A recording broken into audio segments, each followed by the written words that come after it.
చెప్పిన దాని ప్రకారం చెప్తున్నాం మేము. అంబేద్కర్ రాసిన రాజ్యాంగంలోనే ఉంది. ఓకే, సో మీకేందంటే మీ మతం మీరు బహిరంగంగా చెప్పుకోలేరు, ఆ దమ్ము లేదు. చెప్పుకొని దమ్ముంటే బీసీసీగా పోటీ చేయండి జనరల్ సీట్లో. మిమ్మల్ని వద్దరు.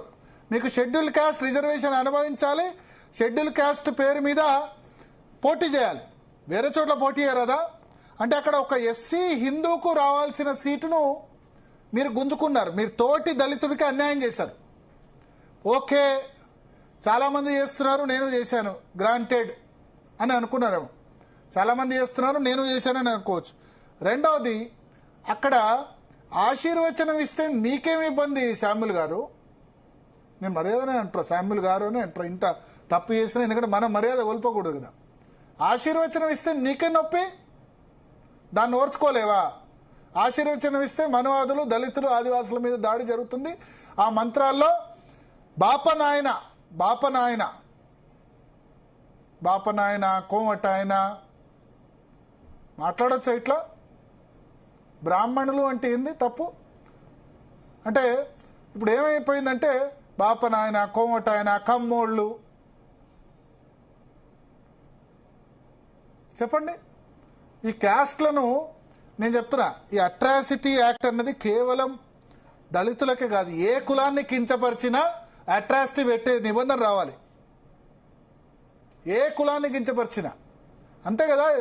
మీ ఎవరికి ఏ కులం ముఖ్యమైనా, ఎవరిని ఏ కులం అయినా, కమ్మోళ్ళు అన్నా రావాలి, కోమటోళ్ళు అన్నా రావాలి, బాపనోళ్ళు అన్నా కించపరిచినా రావాలి, ఎవరు గౌన్లోళ్ళు అన్నా రావాలి, గౌడ కులస్తులు అనాలి, కాపోళ్ళు అన్నా రావాలి. ఎవరన్నా ఏ కులాన్ని కించపరిచినా అట్రాసిటీ యాక్ట్ వర్తించాలి.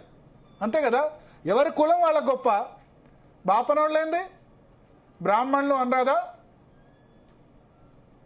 Point number 1. ఆయన వచ్చి నీకు వేద మంత్రం అర్థం కాకపోతే చెప్పు శామ్యుల్, వేద మంత్రాలు సంస్కృతంలో ఉన్నాయి. మరి మీరు ప్రాక్టీసింగ్ క్రిస్టియన్ కదా, బైబిల్ ఏ భాషలో ఉంది? హిబ్రూ భాషలో ఉంది. తెలుగులోకి అనువదించి మీరు చదువుకొని చేస్తున్నారు కదా, మాకు గౌరవం ఉంది బైబిల్ మీద, తప్పేం లేదు. ఆ సంస్కృతంలో మంత్రాలు అర్థం కాకపోతే అడగండి. అయినా అందరూ తెలుసు, మీకు తెలియకపోవచ్చు కానీ దీర్ఘాయుష్మాన్ భవ అంటే తెలియని వాళ్ళు ఎవరు లేరు. ప్రతి ఒక్క హిందువు తెలుసు. దీర్ఘాయుష్మాన్ భవ అని ఆశీర్వచనం ఇస్తే, సర్వే జన సుఖినో భవంతు అని ఆశీర్వచనం ఇస్తే, ఆ బాపనాయన వచ్చి, సారీ నేను మళ్ళా ఆయన బాపనాయన అన్న వర్డ్ నేను యూజ్ చేయాల్సి వస్తుంది ఇతని వల్ల.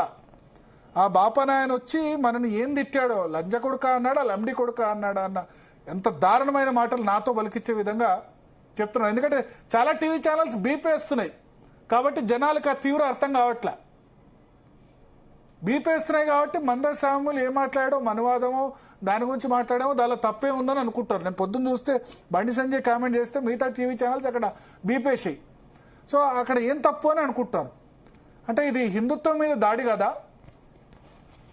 వేద మంత్రాలు మీకు తప్పైనయా? ఇదే వేరే మత గ్రంథాలకు సంబంధించి చేస్తే అనుకోగలరా? మీరు కావాలనుకుంటే మీరు పాస్టర్లతో ప్రార్థన చేయించుకోండి, లేకపోతే ముల్లాలతో, లేకపోతే వాళ్ళతో చేయించుకోండి. సర్వమత ప్రార్థనలు చేయించుకున్న ఇబ్బంది లేదే. కవంపల్లి సత్యనారాయణ ప్రాక్టీసింగ్ హిందూ కాబట్టి ఆయన చెప్పారు. నిన్న రేవంత్ రెడ్డి చెప్పారు మూసీ ప్రజెంటేషన్లో, నేను ప్రాక్టీసింగ్ హిందూ, నేను కర్మ సిద్ధాంతాన్ని నమ్ముతా అని చెప్పారు. మీ ముఖ్యమంత్రి చెప్పారు కదా. అంత ఓర్చుకోలేకపోతున్నావా? అంటే కన్వర్టెడ్ క్రిస్టియన్ అయినా బయటికైతే హిందూ అనే చెప్తున్నావు కదా. హిందూ మతంలో కోర్ భాగమైన వేద మంత్రాలను అంత ఓర్చుకోలేకపోతున్నావా? వేద మంత్రాలతో ఆశీర్వదిస్తే బూతులు తిడుతున్నారని అంటావా? ఆ మాట అంటే అక్కడ ఉన్న వాళ్ళందరూ నవ్వుతున్నారు. సిగ్గుండాలి ఆ వేదిక మీద ఉన్న వాళ్ళకి, నవ్విన వాళ్ళకి. నవ్వని వాళ్ళకి నేను నాకు బయట ప్లే చేస్తే ఒక్కసారి మీరు చూడండి, లాస్ట్లో ఆ మాట అంటే అందరు గొల్లుమని నవ్వారు.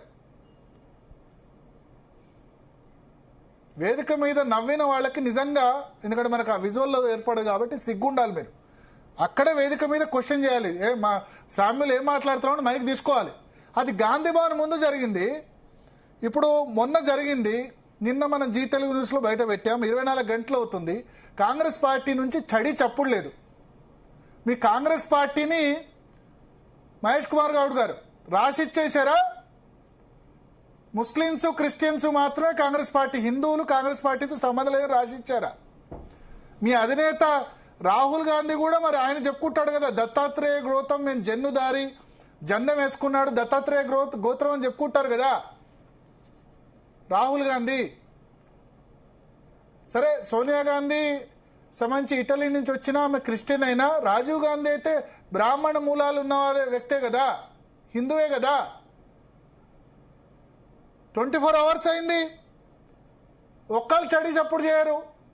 కాంగ్రెస్లో ఉన్న ఒక్క నేత కిమ్మనడు, మందల్ శామ్యుల్తో సారీ చెప్పించరు. Take it for granted. వేరే మతానికి సంబంధించిన దేవుణ్ణి కించపరిస్తే నుపున్ శర్మను బీజేపీ సస్పెండ్ చేసింది, రాజాసింగ్ను 2 ఏళ్ళు సస్పెన్షన్లో ఉన్నారు. వేద మంత్రాలని బూతులతో పోలిస్తే మా హిందూ మతానికి సంబంధించిన కోర్ ఐడియాలజీని ఆ విధంగా అవమానిస్తే కాంగ్రెస్ పార్టీ ఏం చేస్తుంది? ఒక్క నేత కూడా ఖండించలే. ఆలోచించండి. కాంగ్రెస్ అంటే ముస్లిం, ముస్లిం అంటే కాంగ్రెస్ అన్నారు, కాంగ్రెస్ అంటే హిందూ, హిందూ అంటే కాంగ్రెస్ అనట్లే అనుకోండి. మీకు ముస్లిం మీద క్రిస్టియన్ మీద ప్రేమ ఉంటే మాకేం అభ్యంతరం లేదు, కానీ మమ్మల్ని అవమానించద్దు. మీరు ప్రేమ చూపించుకోండి, అతి ప్రేమ చూపించుకోండి, మమ్మల్ని అవమానించొద్దనే అంటున్నాం మేము. గాంధీ భవన్ అక్కడ చూడండి, గాంధీ భవన్లో బయట అంత వందలాది ముందు అవమానిస్తే కాంగ్రెస్ పార్టీ నుంచి ఒక క్లారిఫికేషన్ లేదు, సస్పెండ్ చేయాలి కదా. మందల శామ్యుల్, నిన్ను తుంగతుర్తిలో ఉన్న హిందువులు ఎవ్వరు కూడా క్షమించరు, తుంగతుర్తిలో ఉన్న హిందువులు ఎవరు కూడా క్షమించరు. ఇక మళ్ళా గెలవడం కల్లా గుర్తుపెట్టుకో మందల శామ్యుల్. దయచేసి